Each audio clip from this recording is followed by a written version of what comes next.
Olá, pessoal, tudo bem? Sejam bem-vindos a mais um encontro da nossa catequese de Crisma. Hoje nós vamos falar do nono artigo, deixa eu só conferir aqui, do nono artigo do creio, da nossa profissão de fé. Então vamos iniciar com a nossa oração. Pelo sinal da Santa Cruz, livra-nos Deus nosso Senhor dos nossos inimigos. Em nome do Pai, do Filho e do Espírito Santo. Amém. Inspirai, Senhor, as nossas ações e ajudai-nos a realizá-las, para que em vós comece e para vós termine tudo aquilo que fizermos por Cristo Senhor nosso. Amém. Pai nosso que estais nos céus, santificado seja o vosso nome. Venha a nós o vosso reino, seja feita a vossa vontade, assim na terra como no céu. O pão nosso de cada dia nos dai hoje. Perdoai as nossas ofensas, assim como nós perdoamos a quem nos tem ofendido. E não nos deixeis cair em tentações, mas livrai-nos do mal. Amém. Vinde, Espírito Santo, enchei os corações dos vossos fiéis e acendei neles o fogo do vosso amor. Enviai o vosso Espírito e tudo será criado, e renovareis a face da terra. Oremos, ó Deus, que instruíste os corações dos vossos fiéis com a luz do Espírito Santo, fazei que apreciemos retamente todas as coisas segundo o mesmo Espírito, e gozemos sempre da sua consolação, por Cristo Senhor nosso. Amém. Vamos pedir a intercessão de Nossa Senhora, nossa Mãe Santíssima. Ave Maria, cheia de graça, o Senhor é convosco. Bendita sois vós entre as mulheres, bendito é o fruto do vosso ventre, Jesus. Santa Maria, Mãe de Deus, rogai por nós, os pecadores, agora e na hora de nossa morte. Amém. Vinde, Espírito Santo, vinde por meio da poderosa intercessão do Imaculado Coração de Maria. Rogai por nós, Santa Mãe de Deus, para que sejamos dignos das promessas de Cristo. Amém. São José, rogai por nós. Jesus, manso e humilde de coração, fazei do nosso coração semelhante ao vosso. Que Deus abençoe nosso encontro de hoje, que Ele nos ilumine, para que tudo que eu possa falar, tudo que vocês possam escutar, gerem bons frutos. Em nome do Pai, do Filho e do Espírito Santo. Amém.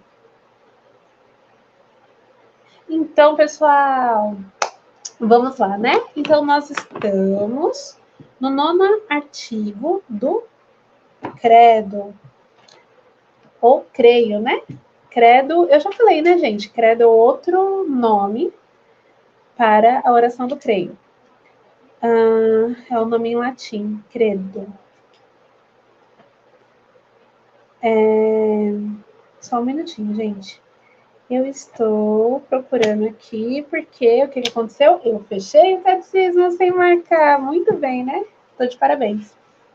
Voltei, encontrei.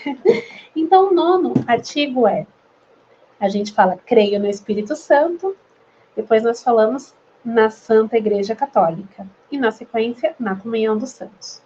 No Niceno Constantinopolitano, a gente fala, creio na Igreja Una, Santa, Católica e Apostólica, tá?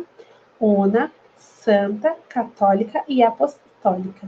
Aí para baixo ela fala, professo um só batismo para a remissão dos pecados e espera a ressurreição dos mortos e a vinda do mundo que há de vir. Amém. E no outro ainda tem um trechinho, mas a gente já vai falar desse artigo do credo no próximo encontro. Esse artigo do credo, creio na Santa Igreja Católica, é bem extenso. Então, eu vou tentar explicar de uma forma mais breve, tá? Mas tem algumas respostas que eu vou ler literalmente como nos outros encontros do catecismo. Por quê? Porque são pontos que eu preciso falar para vocês da forma que está escrito no catecismo, tá bom? Então vamos lá. Antes nós vamos ler uma passagem, o Evangelho de São João, capítulo 10, versículo do 1 ao 10, tá? Em em verdade vos digo, quem não entra pela porta do aprisco da ovelha, mas sobe por outra parte, é ladrão e salteador. Mas quem entra pela porta é o pastor das ovelhas. A este o porteiro abre, e as ovelhas ouvem a sua voz. Ele chama as ovelhas pelo nome e as conduz à pastagem. Depois de conduzir todas as suas ovelhas para fora, vai adiante delas. E as ovelhas seguem-no, pois lhe conhecem a voz. Mas não seguem o estranho. Antes fogem dele, porque não conhecem a voz dos estranhos. Jesus disse-lhes essa parábola, Jesus disse essa parábola, mas não entendiam do que ele queria falar. Aqui no trecho da Bíblia está falando que os apóstolos, né, não entendiam o que Jesus quis dizer com essa parábola das ovelhas. Jesus tornou a dizer-lhes: em verdade vos digo, eu sou a porta das ovelhas. Todos quantos vieram antes de mim foram ladrões e salteadores. Mas as ovelhas não os ouviram. Eu sou a porta.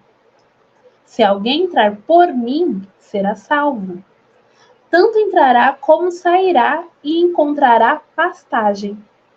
O ladrão não vem senão para furtar, matar e destruir. Eu vim para que as ovelhas tenham vida e para que tenham vida em abundância. Um trechinho abaixo é da carta de São Paulo aos Coríntios, capítulo 1, versículo 9. Nós somos operários com Deus, vós o campo de Deus, o edifício de Deus. Tá? Tá falando sobre a igreja, sobre a constituição de igreja. Então, o Paulo, como apóstolo, nós somos operários de Deus. Então, ele presta um serviço a Deus, é um trabalhador de Deus. Vós, para quem ele está mandando essa carta, a comunidade, as pessoas a quem ele pastoreia. Vós, o campo de Deus, o edifício de Deus. Tá? Aí daqui já vem a primeira definição. O que é a igreja, né, gente? Então, eu já vou falar o que é a igreja. A igreja é cada um de nós, tá?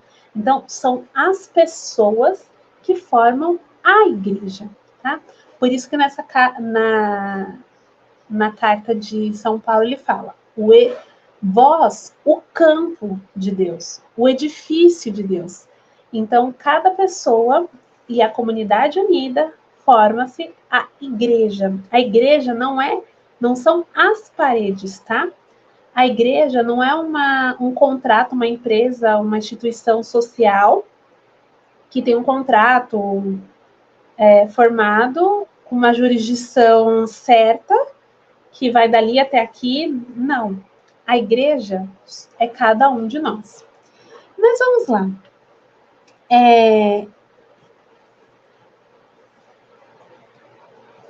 O que é a igreja, então? O que ensina esse artigo sobre a Santa Igreja Católica? Ele ensina o seguinte, eu vou ler aqui, tá? Ele ensina-nos que Jesus Cristo estabeleceu na Terra uma sociedade visível, que se chama Igreja Católica, e que todas as pessoas que fazem parte desta igreja estão em comunhão uns com os outros, tá? Então, todas as pessoas que fazem parte desta igreja católica estão em comunhão uns com os outros.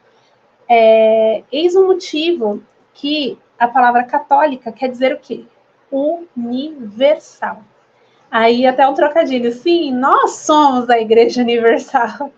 Né? Se a gente for pensar naquela igreja protestante que tem o nome de universal aqui no Brasil. Mas a palavra católica quer dizer universal.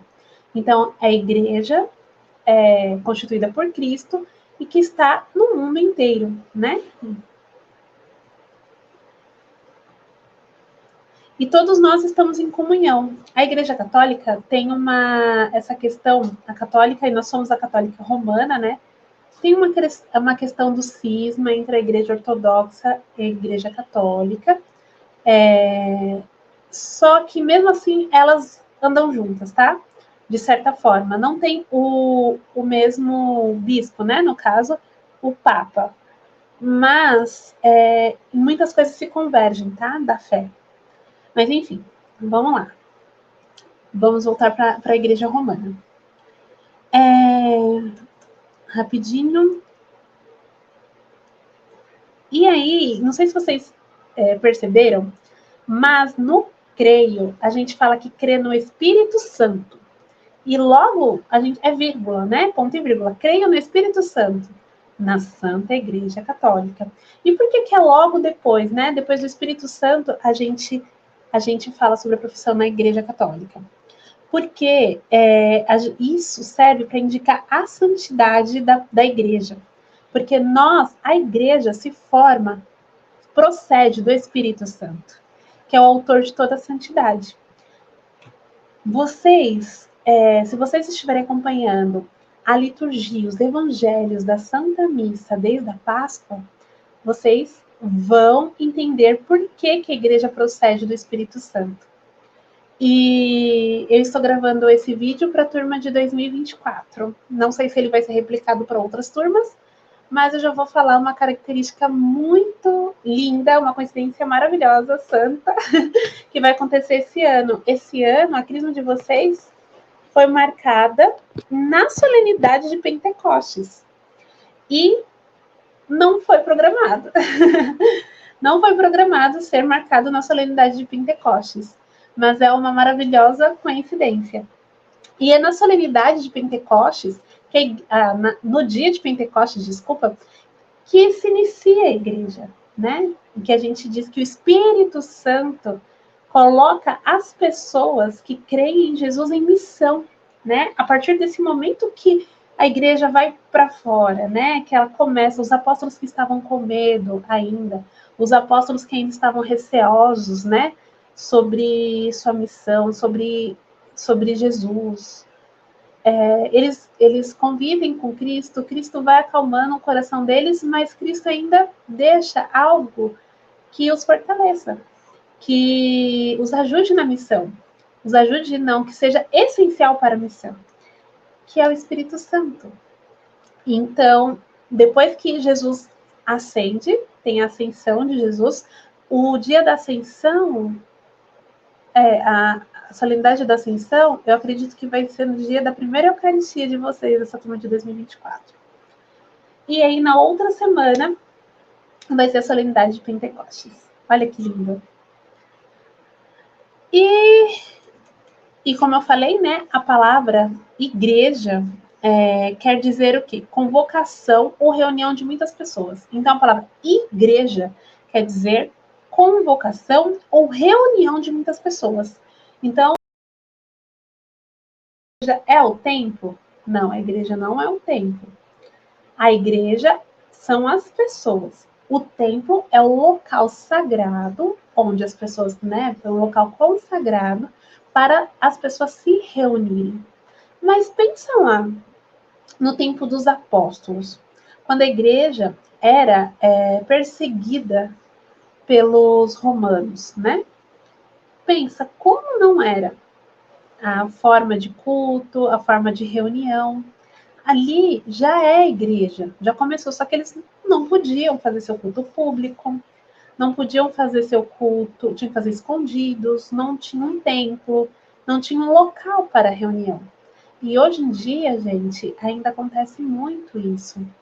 Em alguns países que não são tão abertos, por exemplo, países muçulmanos que não são abertos, existem pessoas cristãs ali, que muitas vezes não podem falar que são cristãs. Né? Elas não podem nem falar. Por quê? Porque a lei do país está tão ligada com a religião interpretada de forma radical, que se a pessoa fala que é cristã, ela pode ser levada, ela pode ser levada à morte e ainda com justificativa. Então tem no as pessoas, né, não gosto muito de falar, mas no regime comunista da China, também a liberdade religiosa, mas existem a forma, né, de celebrações que são realizadas, tá bom? Deixa eu ver o que mais. E tem cristão, assim, por todo mundo. Tem lugares que as pessoas não podem exercer sua fé livremente. Então, nesses lugares, a reunião de pessoas, aquela família que é cristã, ela é uma igreja, tá? Mesmo escondida, mesmo sem ninguém saber, mesmo sem um tempo, ela é igreja, porque ela está em quê? Em comunhão, tá? Acreditam em Cristo, são batizados e estão em comunhão com a igreja de Cristo. E se a gente for pensar assim, quem foi que nos convocou, nos chamou para a igreja de Cristo? Nós somos chamados para a igreja de Jesus Cristo por uma graça especial de Deus. Lembra que a gente falou sobre Cristo? Para que com a luz da fé e pela observância da lei divina, prestemos-lhes o culto devido e cheguemos à vida eterna. Então, ok, isso também responde uma pergunta, né? Mas por que eu devo fazer parte da Igreja Católica? Mas por que eu devo... Por que eu sou chamada a ser igreja? E como ser igreja? Aqui já começa um pedacinho da resposta, tá? Então, a graça de Deus, né, por ter dado o seu Filho, Jesus Cristo, nos alcançou. Então, o amor de Deus foi tão grande que ele permitiu, né? Ele nos deu o seu Filho único por amor. A frase, né, do Evangelho de São João, tanto Deus amou o mundo, tanto Deus amou o mundo, que deu seu Filho único para que sejamos salvos. E a igreja, essa comunhão, né, com a palavra de Cristo, faz o quê? Que com a luz da fé, então através da nossa fé, nas palavras de Cristo, em Deus, Deus Pai, Deus único, trino, e observando a lei divina, ou seja, o que Deus pede para que nós façamos, para que a forma que a nossa vida seja, tá? De forma reta, de acordo com as verdades mostradas por Deus, por Cristo, nós prestemos o culto a Deus devido e cheguemos à vida eterna. Então, a igreja vai fazer com que a gente trilhe esse caminho. A igreja serve para a direção do povo, tá bom? Do povo de Deus. E aqui, pergunta algumas expressões que vocês podem ouvir na igreja católica, né? Quando a gente fala assim, a igreja triunfante, a igreja padecente e a igreja militante. Porque onde estão os membros da igreja? A gente divide em essas três partes. Então, os membros da igreja que já faleceram e alcançaram a vida eterna, o céu, então nós estamos falando dos santos, nós chamamos eles de da igreja triunfante, tá? Então, quando nós olhamos a vida dos santos, a gente admira, a gente ouve a história deles, procura conhecer, porque uma das coisas mais importantes quando a gente olha uma imagem, né, de um santo, é pensar quem foi ele, né? Falar, gente, ele está ali no altar, está ali nas paredes da igreja, eu tenho essa devoção a esse santo, mas quem foi esse santo, né? Então ele faz parte da igreja que a gente fala triunfante, que ele converteu sua vida, né, de uma maneira tão perfeita a Cristo, a Deus, que nós acreditamos que ele esteja já no paraíso, né? Esteja junto a Deus. E por estar junto a Deus, ele tem os méritos, a graça de interceder junto a Deus por nós, tá? Já estou falando do próximo item dos santos, né? Então, e agora a próxima parte que a gente vive da igreja padecente. Quem é a igreja padecente? É a igreja que a gente acredita que está no purgatório. Eu vou falar um pouquinho do que é o purgatório para vocês, tá? Nós, na Igreja Católica, nós acreditamos em céu, inferno e purgatório, tá? nós acreditamos que as pessoas que não amam a Deus, não honram a Deus, não louvam, não amam a Cristo, e isso eu tô falando as pessoas de livre consciência, tá? De livre consciência. Quem é uma pessoa de livre consciência que não amou a Cristo, que desonra a Deus, que blasfema, é a pessoa que sabe, que conhece, que entendeu tudo, tá, gente? Porque a ignorância, eu sempre falo que a ignorância é uma bênção em certos aspectos, em vários aspectos da vida. E isso eu tiro realmente da questão religiosa. Por exemplo, se tem uma pessoa que depois vai falar um pouquinho mais pra frente sobre isso. Mas tem uma pessoa que não é da fé cristã, uma pessoa que nunca conheceu, ela não teve conhecimento, ela não entendeu, ou até mesmo a gente vê no nosso dia a dia, né? Pessoas que foram batizadas, mas parece que não entendeu, e a pessoa, né, fala às vezes algumas coisas que não tem nada a ver, não procura, né? Por ignorância, por não saber, ignorância no sentido de não ter conhecimento. Ela não tem conhecimento, ela não entendeu aquilo. Agora, a pessoa que entende, que nem você, ó, vou dar um exemplo. Vocês que vão crismar, vocês vão professar a fé de vocês, né? Vocês vão confirmar a fé de vocês. E aí a gente subentende que vocês estão entendendo o que vocês estão fazendo como católicos cristãos. Então, se a gente faz errado, peca, tem uma conduta má e não se arrepende, não entende que aquilo foi mal e não tem a graça do arrependimento para pedir perdão, pedir a graça e pedir o sacramento da reconciliação para se reconciliar com Deus, e você sabe que você deveria fazer isso, e você sabe que você está errado, então isso seria um pecado que te levaria ao inferno, entendeu? Porque você sabe, ou se você blasfema a Deus sabendo que isso é errado, entendeu? Então, mas tendo a consciência total, né? Não uma brincadeira, quando eu digo assim, tipo uma criança que não entende o que está fazendo. É diferente, tá? Então, nós acreditamos que o inferno é para isso, tá? Para as pessoas que desrespeitam a Deus, desrespeitam o outro, e tá ok com isso, tipo, não tá nem aí para as consequências disso.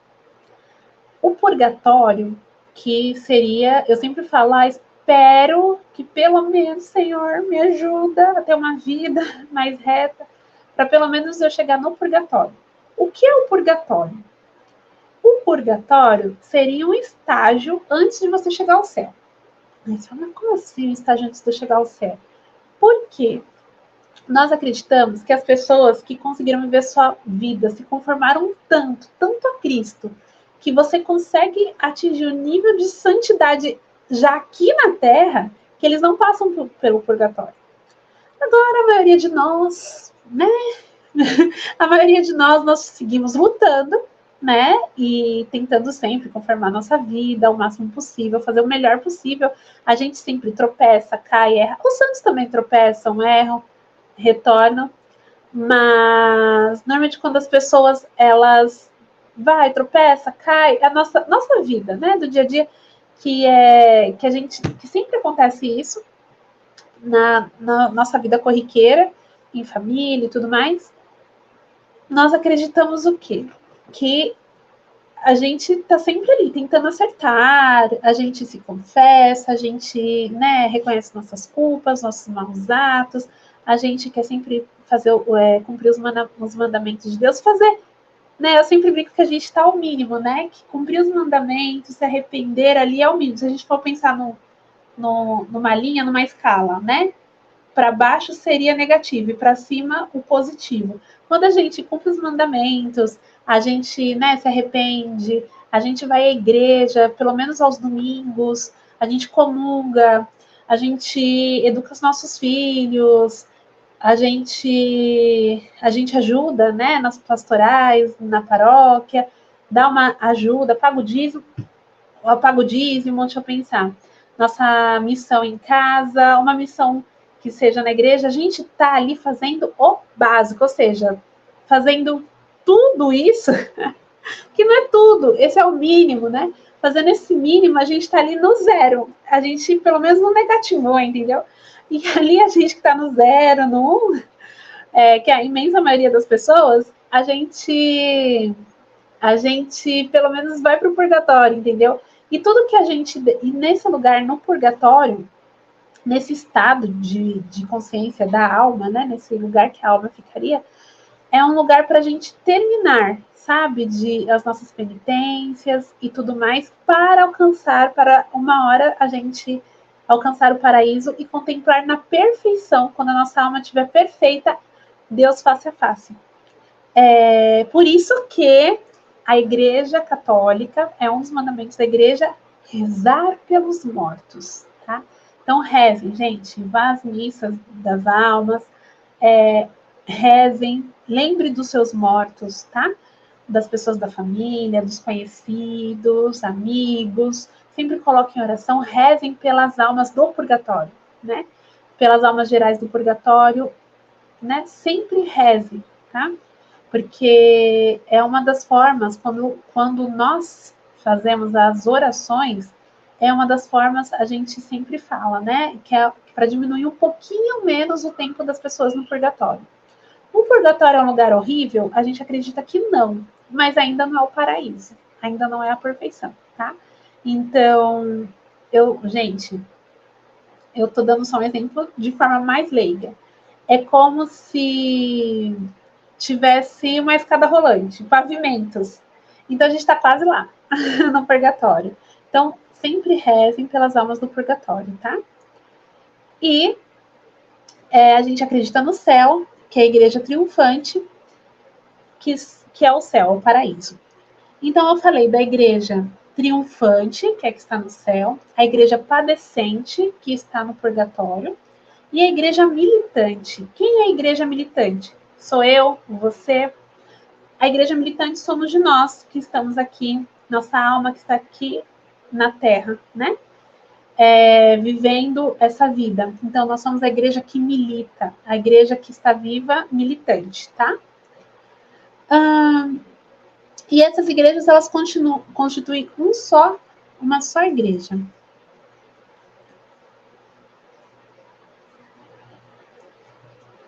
E aí, aqui tem uma pergunta, tem um trechinho de uma carta aos Coríntios. É um trechinho bem pequenininho, capítulo 2, junto com o capítulo 10, versículo 32. Não vos tomeis causa de escândalo, nem para os judeus, nem para os gentios, e nem para a igreja de Deus. E aqui está falando, lembra que a gente falou que nós somos a igreja, né? Então, aqui tem uma orientação de São Paulo. Não vos torneis causa de escândalo, nem para os judeus, nem para os gentios, e nem para a igreja de Deus. Aqui é uma orientação, porque as cartas de São Paulo são cartas que ele escreveu para as primeiras comunidades católicas, para as primeiras comunidades católicas cristãs, né? Para o início da igreja. Então ele pede o quê? Para que a gente se atente ao nosso modo de vida, para que a gente não se torne escândalo. Nem para as pessoas de outras religiões, nem para quem está fora da igreja, são judeus. Aqui está falando da religião judaica, nem que sejamos escândalos para os gentios, né? E nem para a própria igreja, para os membros da própria igreja. Então, o que é a Igreja Católica? A Igreja Católica é a sociedade ou congregação de todas as pessoas batizadas, que vivendo na Terra professam a mesma fé, a mesma lei de Cristo, participam dos mesmos sacramentos e obedecem aos legítimos pastores. Quem são os pastores? O Papa, os bispos, os padres, tá? Principalmente ao Romano Pontífice. Então, nós estamos ligados ao Papa. E aí, o que é necessário para a gente ser membro da igreja? A gente precisa ser batizado, crer e professar a doutrina de Jesus Cristo e participar dos sacramentos, reconhecer o Papa e os outros legítimos pastores da igreja. Então, basicamente, para quem está assistindo esse vídeo que ainda não foi batizado, ou seja, você ainda não é católico, tá bom, gente? Você ainda não é cristão católico. Se você não batizou, o batismo é necessário para ser cristão, tá bom? O batismo com a fórmula nas 3 pessoas, que é em nome do Pai, do Filho e do Espírito Santo, tá? Essa é a fórmula do batismo. Tem que ser batizado em nome da Santíssima Trindade. E aí, deixa eu só colocar aqui. Eu já falei quem são os legítimos pastores da igreja. E aí, por que o pontífice romano, ou seja, o Papa, ele é o pastor universal da igreja? Porque Jesus Cristo disse a São Pedro: Tu és Pedro, e sobre esta pedra edificarei a minha igreja, e dar-te-ei as chaves do reino dos céus. E tudo que ligares na terra será ligado no céu. E tudo que desligares na terra será desligado também no céu. E disse-lhe mais: Apacenta os meus cordeiros, apacenta as minhas ovelhas.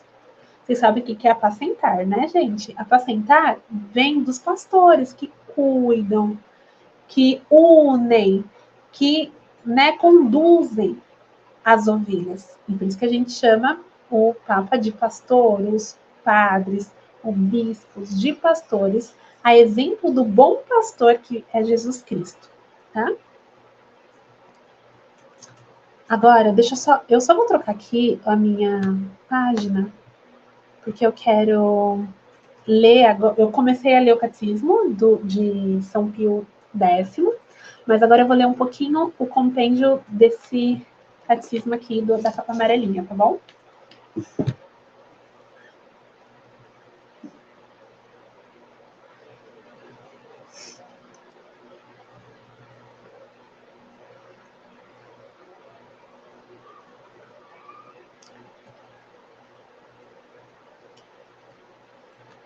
E aqui, gente, só um pouquinho mais de algumas definições, tá? Na Bíblia tem outros nomes para a gente falar sobre a igreja, como a gente acabou de ler, que Jesus fala para Pedro apacentar as suas ovelhas. Então, o povo de Deus, então, nós, como fiéis, nós somos o povo de Deus. Então, outros nomes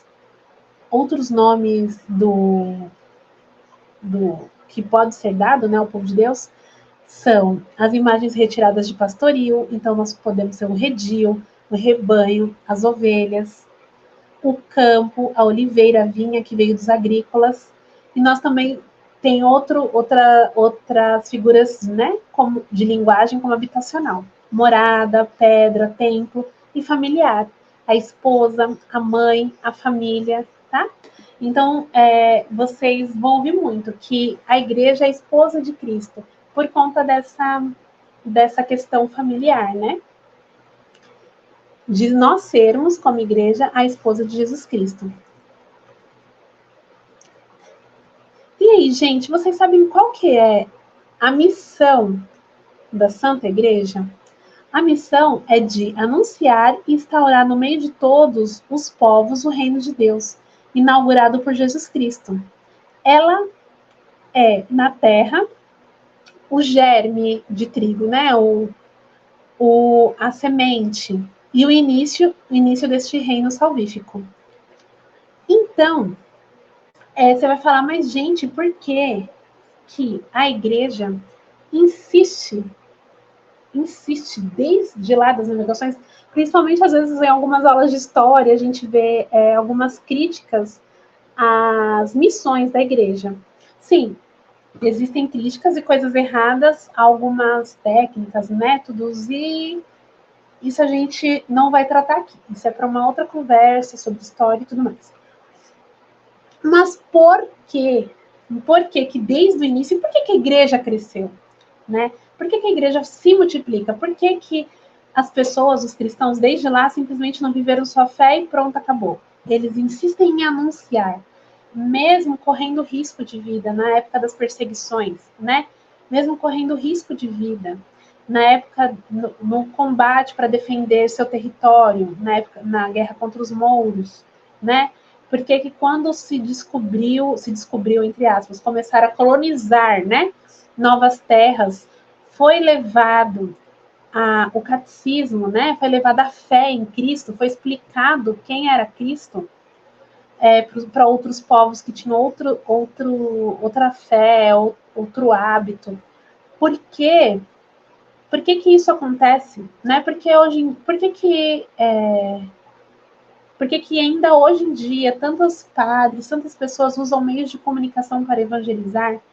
Por que a gente fica fazendo campanha, passa nas casas, chamando as pessoas para levarem os filhos, as crianças para batizar, para catequese? Por que isso? De onde que a gente tirou isso? Porque na palavra de Deus, Jesus mesmo disse: ide por todo mundo e pregai o evangelho, tá? Ide para que a gente vá e que a gente pregue, tá? A palavra de Deus. E pediu também para os pastores, né, arrebanharem.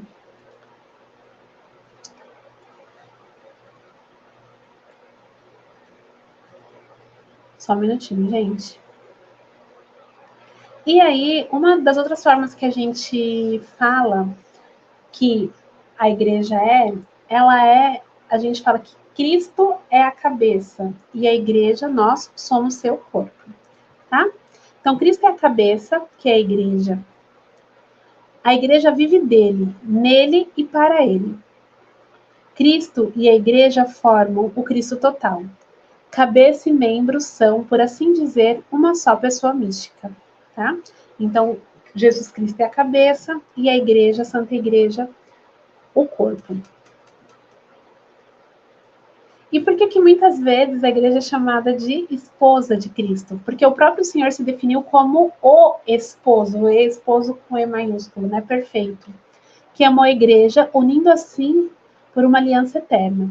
Ele entregou-se a si mesmo por ela, para purificar com seu sangue, para tornar santa e fazer dela mãe fecunda de todos os filhos de Deus. Enquanto a palavra corpo evidencia a unidade da cabeça com os membros, o termo esposa sublinha a distinção dos dois em relação pessoal, tá? E por que a gente fala que a igreja é o templo do Espírito Santo? Porque o Espírito Santo reside no corpo, que é a igreja, na sua cabeça e nos seus membros, para além disso. É o Espírito Santo que edifica a igreja na caridade com a palavra de Deus, os sacramentos, as virtudes e os carismas.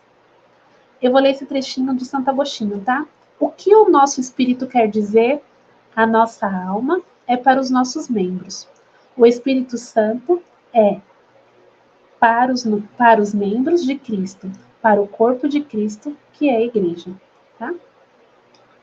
E aí, por que a gente diz que a igreja, o Espírito Santo sempre esteve na igreja e nunca abandonou?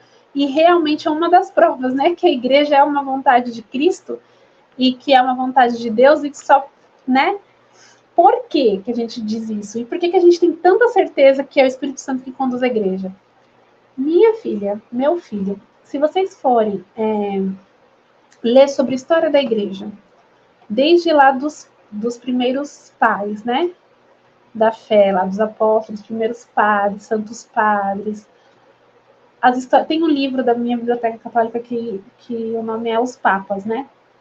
A igreja é feita de homens, como eu e como você, independente se foram ordenados ou não.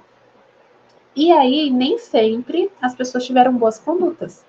Então, apesar de estarmos dentro da igreja, nós sermos batizados, professarmos a fé, muitas vezes as pessoas têm más condutas. Lembra daquele outro versículo que eu li? Por favor, não escandalizem, né, nem judeus, nem gentios, nem a própria igreja. Mas apesar disso, tem pessoas que fazem coisas erradas, coisas ruins, coisas não tão boas. E se a gente for pensar em toda a história da igreja, desde perseguição, quanto de pessoas que usaram a igreja como instituição de forma errada, dando maus passos, até prejudicando pessoas. Se a gente for pensar nesse sentido, usando até de forma financeira, para lucro e tudo mais, se a gente for pensar nesse sentido, e até outros escândalos, porque a gente sabe que tem pessoas ruins que fazem coisas ruins, só que a gente não sabe, a gente só sabe, né, a gente não sonda o coração das pessoas, né, só sabe quando o fato acontece. E se fosse depender de tudo isso, de tanta coisa que já aconteceu, a igreja não existiria. Então, por que permanece? Né? Porque é assim. né, uma força sobrenatural que nos guia até aqui, até este momento, tá? E nós acreditamos que é o Espírito Santo de Deus. E você sabe o que são os carismas? Os carismas do Espírito Santo são dons especiais do Espírito concedidos a alguém para o bem dos homens, para as necessidades do mundo e, em particular, para a edificação da igreja, cujo magistério compete o seu discernimento. Então, vamos falar um pouquinho do magistério com M, tá? Lembra do magistério, tradição? E vamos falar um pouquinho disso. Então, se a gente for falar da igreja, qual que seria a hierarquia da igreja, assim, de forma bem básica, tá, gente? Nós temos o Papa, que é o sumo pontífice. No momento, o nosso Papa é o Papa Francisco, tá bom? Que ele é o pastor que vem de Pedro. Lembra? Pedro, o Jesus pediu que Pedro apacentasse suas ovelhas. Os bispos foram tendo sucessões e ele é o sucessor de Pedro. Então nós acreditamos que dentro de todos os bispos, ele é o nosso principal, ele é o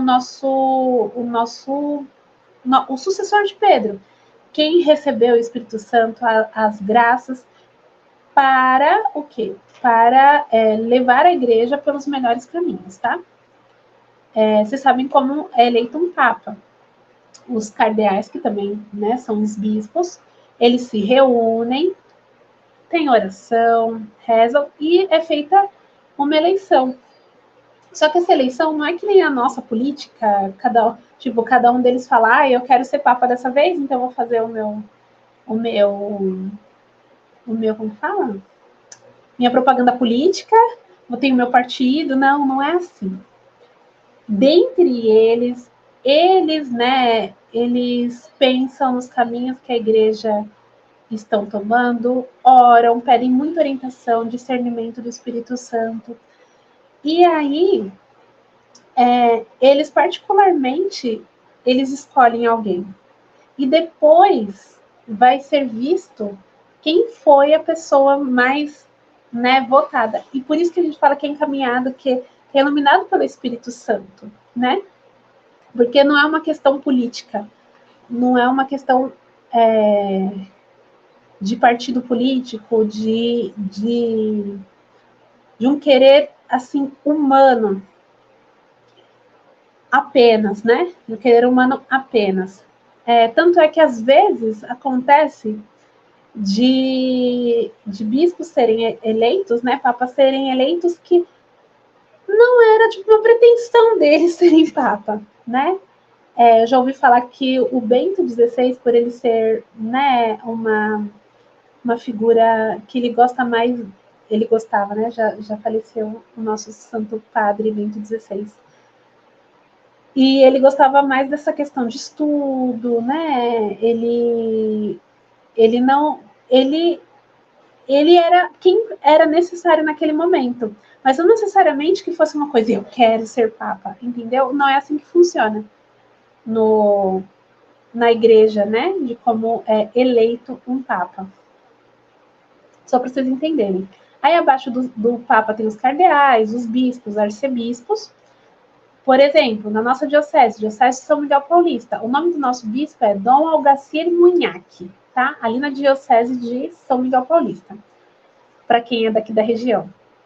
O Dom Algacir é o bispo que ele organiza essa região da diocese de São Miguel Paulista. Então, nossos bairros aqui vem da Penha para trás, praticamente tudo é diocese de São Miguel Paulista, tá?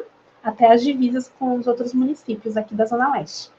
Então, toda essa parte de diocese de São Miguel Paulista. Então, ele governa, a palavra é governa, essa região. Então, eles orientam os padres. A gente chama isso de igreja particular. E os padres têm as paróquias, as comunidades, que são reuniões menores, que eles governam também aquelas regiões, esses leigos, de acordo com as orientações do bispo. E o bispo de acordo com a orientação do Papa. Então, todos eles têm que estar em comunhão, tá bom? E aí tem umas perguntas. Às vezes as pessoas falam, Então, nós somos batizados, nós acreditamos que, através da Igreja Católica, através da prática dos sacramentos, nós vamos receber a salvação. E como que a gente faz, então, com os cristãos que não são católicos, tá? As igrejas e comunidades eclesiais que se desligaram da plena comunhão da Igreja Católica encontram-se muitos elementos de santificação e de verdade. Vou colocar um ponto aqui, tá bom? Por exemplo, tem igrejas protestantes que se separaram da Igreja Católica e mantêm muitos elementos, muitos meios de se encontrar a santificação e de se encontrar a verdade, que é Cristo, tá? Existe sim. Então, como você considera, por exemplo, então toda essa minha família que é evangélica, eu tenho uma família grande e o lado do meu pai praticamente é todo protestante, tá? Eu não sou protestante porque Deus não quis, porque não foi esse o caminho que ele pediu para eu seguir. Porque minha mãe também não. Eu fui batizada, rapidinho, né? Eu fui batizada, mas minha mãe não é católica praticante, é católica de tradição. Ela me batizou, mas nem ela sabe direito por que me batizou. Batizou porque todo mundo batizava, entendeu? E aí, a gente não frequentava igreja e tal. E aí, muito mais tarde, minha mãe tinha uma colega que ela foi fazer o supletivo, uma coleguinha, ela tinha uma filha, e a filha ia entrar na catequese. Minha avó, protestante, eu tinha uns 7, 8 anos de idade, falou para minha mãe que essa idade, porque vocês sabem que 7 anos é a idade da razão, né? Que nós falamos na Igreja Católica, ou seja, quando a criança já começa a ter percepção de muita coisa, então precisa começar a orientação aí, tá? Desde antes, mas aí tem que intensificar a orientação, né, de vida. E aí, esses 7 anos, a minha avó protestante falou para minha mãe, você precisa mandar essa menina para algum lugar para ela aprender sobre Deus, aprender, né? Eu posso levar na minha igreja, ou você pode levar na igreja católica, na sua igreja. Como minha avó falava. Minha avó agora já tem 95 anos. E aí, através dessa palavra da minha avó e minha mãe conhecendo uma colega da escola, que tinha uma menina mais nova do que eu, que ela é minha amiga, minha comadre até hoje, a Bru. E aí, minha mãe ficou sabendo que tinha catequese e resolveu me enviar, né? E aí foi quando eu comecei minha vida cristã católica de fato. Eu era batizada, mas não praticava, ok? E aí eu fico pensando assim, às vezes a gente fica pensando, gente, toda essa minha família que vai na igreja protestante, será que eles vão encontrar a salvação? Será que eles vão para o inferno, gente, porque eles não estão dentro da igreja católica? Aí a gente fica pensando. Aí aqui está a resposta, né? Então, eles podem ter elementos, sim, que levem à santificação e à verdade, que é Cristo. Todos estes bens provêm de Cristo e conduzem para a unidade católica. Então, assim, a Igreja Protestante saiu da Igreja Católica, né? Então, em alguns elementos, eles têm sim, né? Bens que provêm de Cristo, porque eles vieram da mesma tradição que a gente, né? Os membros desta igreja e comunidade são incorporados em Cristo pelo batismo. Se os protestantes são batizados da mesma forma que a tradição e o magistério pede, nem todas as igrejas protestantes fazem isso, tá, gente? Aí já não tem comunhão com a igreja católica. Mas se fazem isso, tá? Eles são incorporados à Igreja de Cristo pelo batismo. Então, todo protestante que você conhece e for batizado, eles são católicos também, por base, segundo a Igreja Católica. Eles são católicos, eles só não continuaram os sacramentos, né? Por isso, nós reconhecemos eles como irmãos, tá? Então, eles são nossos irmãos em Cristo também, tá? São irmãos em Cristo Jesus. E a gente espera que as pessoas que estejam nas outras religiões encontrem bens e meios de santificações reais.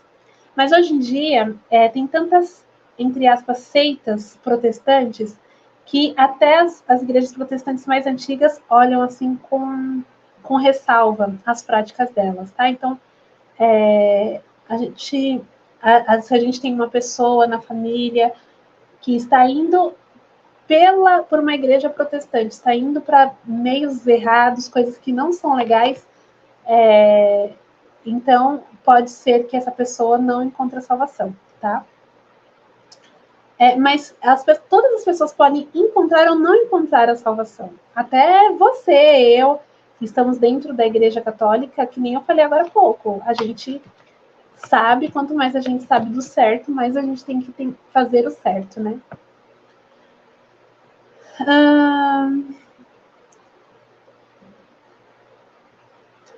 Rapidinho, gente. Então, por que a gente chama a igreja de santa? Creio na Santa Igreja Católica. A igreja é santa porque Deus Santíssimo é o seu autor. Então, nós consideramos a igreja santa porque Deus é santo. Cristo entregou-se por ela para santificar e fazer dela santificadora. E o Espírito Santo vivifica com caridade. Nela se encontra a plenitude dos meios da salvação. A santidade é a vocação de cada um dos seus membros e o fim de cada uma das suas atividades. Rapidinho, gente, isso é uma frase muito importante. A santidade é a vocação de cada um dos seus membros. Então, a santidade é a sua vocação. A vocação maior de todas as pessoas é a santidade. Aí você fala, como assim, Pri? Para ser santo lá no altar? Não, não necessariamente. As pessoas que são santas chegam ao altar. Mas existem muitos santos anônimos. São José Maria Escrivá falava disso.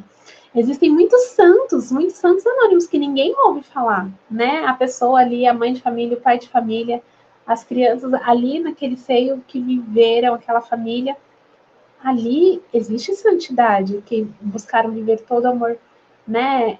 Viver os mandamentos da igreja, viver para Cristo, ali sim é santidade, né? Então, nossa vocação é buscar a santidade, porque os santos verão o reino de Deus, tá? Então, sua vocação é buscar santidade. Tem gente que fala assim, eu não quero ser... Sabe aquela expressão que a gente tem? Eu não sou santo, e fala com orgulho. Então, né? Eu tô querendo buscar a santidade, na verdade. Ou a pessoa falar, não que eu seja santa também, né? É outra expressão. Essas são expressões que a gente tem que tirar da nossa boca como católico. Mas eu quero buscar a santidade. Outra coisa que eu ia falar para vocês, a santidade não é algo inalcançável, mas sim algo que a gente tem que buscar. Você não precisa ser perfeito para ser santo. Você precisa amar a Cristo e se conformar à vontade de Deus, tá?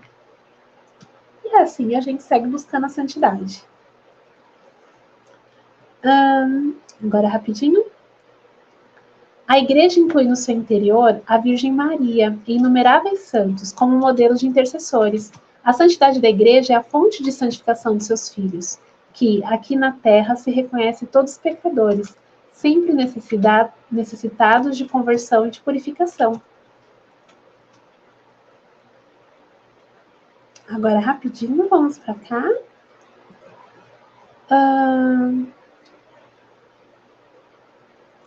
Aqui tem uma afirmação, lembra que eu estava falando sobre os batizados? Aqui está escrito assim, o que significa a afirmação fora da igreja não há salvação? Significa o quê? Que toda a salvação vem de Cristo, cabeça por meio da igreja, que é o seu corpo. Portanto, não poderiam ser salvos os que, conhecendo a igreja como fundada por Cristo e necessária salvação, nela não entrassem. E nela não perseverassem. Essa é pra gente, viu? Então, a gente conhece a igreja de Cristo como necessária da salvação, se a gente não persevera como cristão católico lá até o fim, pode ser que a gente não encontre salvação. Ao mesmo tempo, graças a Cristo e a sua igreja, podem conseguir a salvação eterna todos os que, sem culpa própria, lembra que eu falei da ignorância? Ignoram o evangelho de Cristo e a sua igreja, mas procuram sinceramente Deus. E sob o influxo da graça, se esforçam por cumprir a sua vontade, conhecida através do que a consciência lhes dita. Lembra quando, naquele lá primeiro encontro que eu falei que o homem é capaz de Deus? Então, independente se a pessoa conhece ou não a palavra de Deus, sobre a igreja cristã, católica, se ela é batizada ou não, Se ela estiver numa tribo lá isolada e ela procura por consciência, lembra que eu falei que é capaz da gente conhecer as vontades de Deus através da consciência? Ela pode lhe alcançar a salvação, tá bom? Então, isso também responde muitas perguntas, né? Então, de crianças, né? Que falecem antes de ter essa consciência. Então, sim, elas podem alcançar a salvação.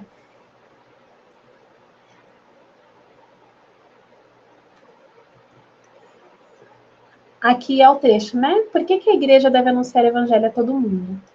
Aqui é o trecho de São Mateus. Ide ensinai a todas as nações, batizando-as em nome do Pai, do Filho e do Espírito Santo.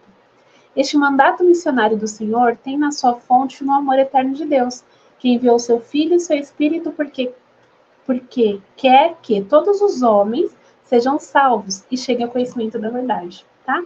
Então, se Deus quer que todos os homens sejam salvos e cheguem ao conhecimento da verdade, então a nossa missão é anunciar, tá? Então, a igreja sempre é missionária. A igreja também é conhecida como apostólica. Por que a gente é conhecida como apostólica? Porque a gente foi construída, a igreja foi construída sobre o fundamento dos apóstolos, né, que acompanhavam Cristo. Pelo ensino que é o mesmo dos apóstolos, pela sua estrutura, enquanto instruída, santificada e governada até o regresso de Cristo. Pelos apóstolos, graças aos seus sucessores, os bispos em comunhão com o sucessor de Pedro. Então a gente só consegue manter, lembra que a gente falou do magistério da igreja e da tradição? A gente só consegue manter esses ensinamentos por conta disso. E a missão dos apóstolos, então, é qual? Gente, perdi aqui o negócio. Rapidinho, a palavra apóstolo, ó, tô falando, não tô enxergando aqui o negócio direito.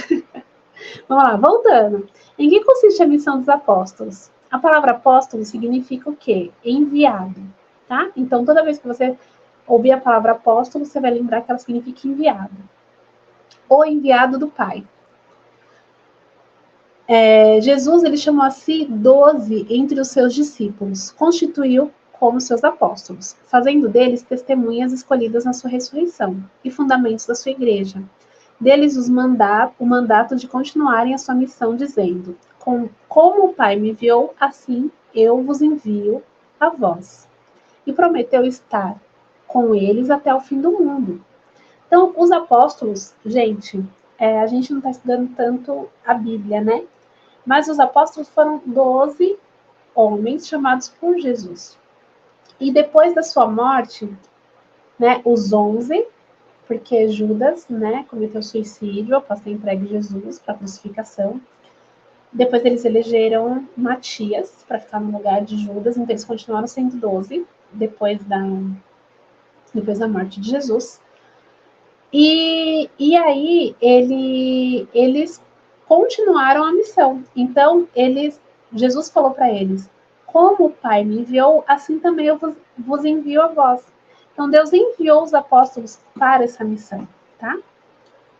E como eu falei para vocês, o que é a sucessão apostólica? São os bispos, o padre, né, Santo Padre e o Papa, os padres, que eles são sucessores dos apóstolos e nos trazem até hoje a palavra de Deus segundo os apóstolos, tá? E agora, a segunda parte sobre a Santa Igreja. Vamos falar um pouquinho sobre nós, os fiéis. Então, os fiéis. A gente vai ver hierarquia, leigos e vida consagrada, tá? Então, já falei que todos os fiéis, quem são os fiéis, né, na igreja, somos nós, que nós fazemos parte da igreja pelo batismo, tá bom? E aí, como é formado, né, o povo de Deus? A gente divide o povo de Deus entre os que são os ministros sagrados e os leigos, tá? Quem são os ministros sagrados? São os sacerdotes, os padres, os bispos. Quem são os leigos? Toda vez que você fala um leigo na igreja, somos todos nós que não somos ordenados à vida sacerdotal, tá bom? E assim, desculpa, gente. E por que Cristo institui essa hierarquia, tá, na igreja? Cristo instituiu a hierarquia eclesiástica com a missão de apacentar o povo de Deus. Lembra que Jesus pediu para Pedro: apacenta minhas ovelhas? E para isso lhe deu autoridade. A hierarquia eclesiástica quer dizer da igreja, tá, gente? Eclésia quer dizer igreja, tá, em latim. É formada por ministros sagrados, bispos, presbíteros e diáconos. Graças ao sacramento da ordem, os bispos e os presbíteros agem no exercício do seu ministério em nome da pessoa de Cristo, cabeça. E os diáconos servem o povo de Deus na diaconia, serviço da palavra, da liturgia e da caridade. Tá bom?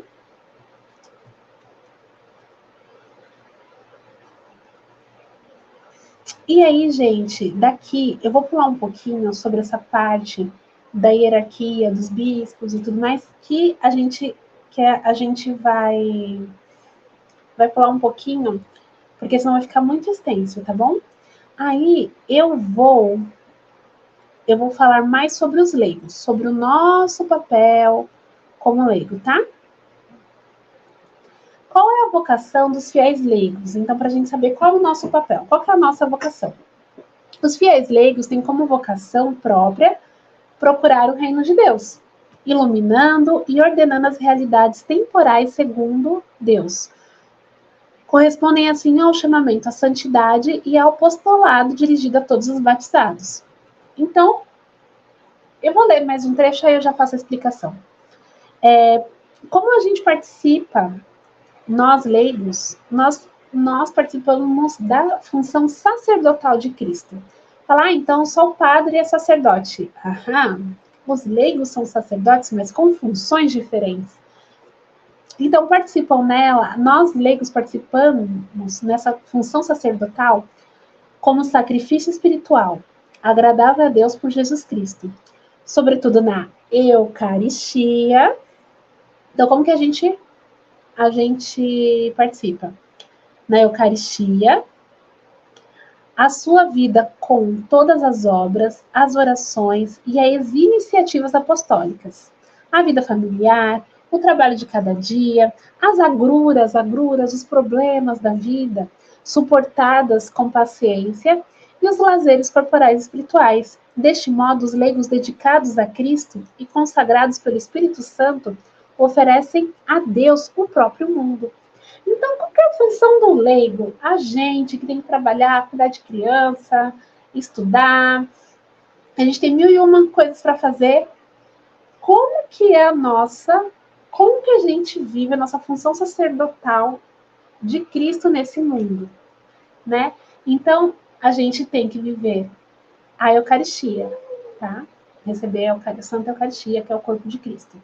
Então, e a gente participa buscando a santidade, e nós somos chamados também a sermos apóstolos, né?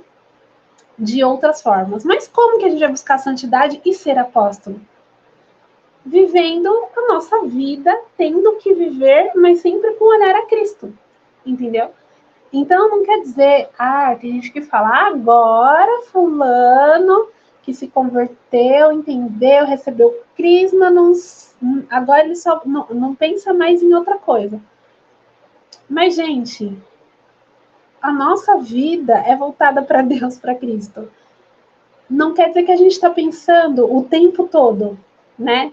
Mas tudo que a gente faz, Cristo vai ter que nortear nossa vida, né? Nas nossas decisões, como nós educamos nossa família, como nós nos comportamos perante os outros. Lembra? Não escandalize os judeus, ou seja, os outros, os gentios, e nem a própria igreja.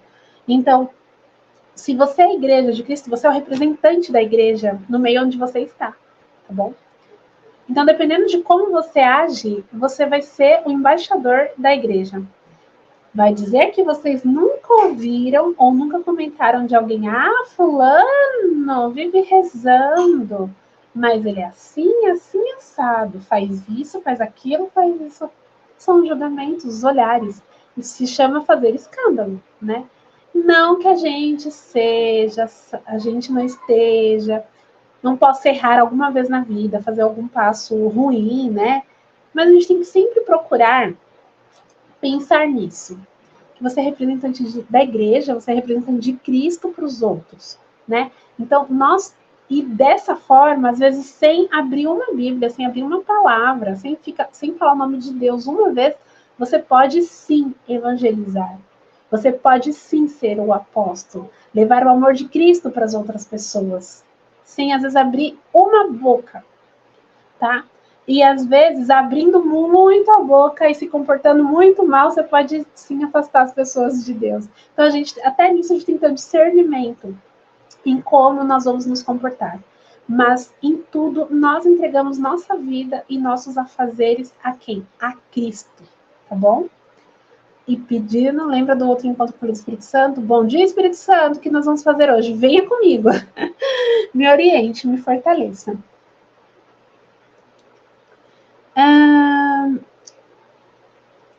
E aqui, gente, como nós podemos participar dessa missão profética, né? Então, nós podemos participar nela, acolhendo cada vez mais na fé a palavra de Cristo. Então, nós vamos passar a vida inteira sendo evangelizados também. Além de evangelizar, nós vamos ser evangelizados a vida inteira. Então, cada vez mais a gente vai amadurecendo, pensando e acolhendo cada vez mais durante toda a nossa vida a palavra de Cristo. E anunciando ao mundo com testemunho da vida e da palavra, a ação evangelizadora e a catequese, tá? Aí você pensa assim, mas Pri, eu não tenho dom para ser catequista que nem você. Eu acho que eu não tenho dom também, assim, tanto para ser catequista. Mas como eu tô falando para o público adulto, a maioria aqui é adulto que já tem até família. Você é o primeiro catequista na sua casa, você é catequista dos seus filhos, você é catequista do seu esposo, da sua esposa, você é catequista do seu pai, da sua mãe, tá? Não necessariamente abrindo o catecismo da Igreja Católica, mas ensinando aos pouquinhos, com ternura, com amor, o amor a Cristo, tá bom? Esta ação evangelizadora adquire uma particular eficácia pelo fato de ser realizada nas condições ordinárias da vida secular. Olha que lindo. A ação evangelizadora do leigo, tem uma particular eficácia. Olha o que está escrito no catecismo. A nossa ação evangelizadora, minha, sua, a gente tem uma particular eficácia. Ou seja, é eficiente. Por quê? Pelo fato de ser realizada nas condições ordinárias da vida secular. Ou seja, de ser realizada na vida comum. Na vida comum. Pensa só, um colega seu de trabalho te olha e te vê você buscando a santidade. A pessoa vê você buscando a santidade, não é você falar, hoje eu rezei tantas Ave Marias, hoje eu ajudei tantos pobres, hoje... Não é isso, gente. Porque as devoções particulares... Mas ele pode ver, sim, uma devoção que você fez, mas sem querer aparecer, né? Pode ver a forma que você fala, a forma que você se comporta, a forma com que você dá um conselho. Às vezes um amigo procura você para te perguntar um conselho, às vezes de coisas até sérias, desde as coisas mais básicas até coisa muito séria, às vezes um conselho familiar, um conselho matrimonial, um conselho até de algo errado que ele tenha feito. E você tá ali, tá bom? E a pessoa vai ver, ela trabalha aqui que nem eu. Ela tá aqui nesse mundo de carne e osso, vive, trabalha, rala, tem boleto para pagar. Tem conta para pagar, tem boleto para pagar, às vezes tem dívida. É igual a mim. Então, se Cristo transforma assim a vida dela, né? Porque ela encara a vida dessa forma, será que comigo também não pode funcionar? Então a eficácia é diferente, né? E também outro estado de vida para os leigos também tem a vida consagrada. Tem pessoas que se consagram, não são sacerdotes, mas vivem uma vida consagrada a Cristo. A gente vê as religiosas, as irmãs, os monges, né? A gente vê essas comunidades de vida, de aliança, como a Canção Nova, que é uma comunidade muito famosa, né, aqui no Brasil. A Canção Nova é uma comunidade de vida, né, que as pessoas se consagram a Cristo e se consagram no trabalho à igreja. Elas só fazem isso, tá? Alguns consagrados são de aliança, que eles têm a consagração, essa questão total, a religião, a igreja, e também exercem sua função na questão de ter que trabalhar, desempenhar algum outro trabalho, como algumas, como da Shalom, tem aliança e tudo mais. E a vida consagrada participa na missão da igreja mediante uma plena dedicação a Cristo e aos irmãos, testemunhando a esperança do reino celeste. Os franciscanos, já viram os irmãos franciscanos? Eles se dedicam totalmente, né, a Cristo. E a outras ordens religiosas. Mas eles não necessariamente eles são sacerdotes. Alguns freis, alguns monges também estudam e são ordenados padres. Mas nem sempre são. Então, esses são a vida dos consagrados. E é isso, gente. Essa aula ficou gigante. Jesus amado, 1h10. Me perdoem. Que Deus abençoe vocês em nome do Pai, do Filho e do Espírito Santo. Amém a todos nós.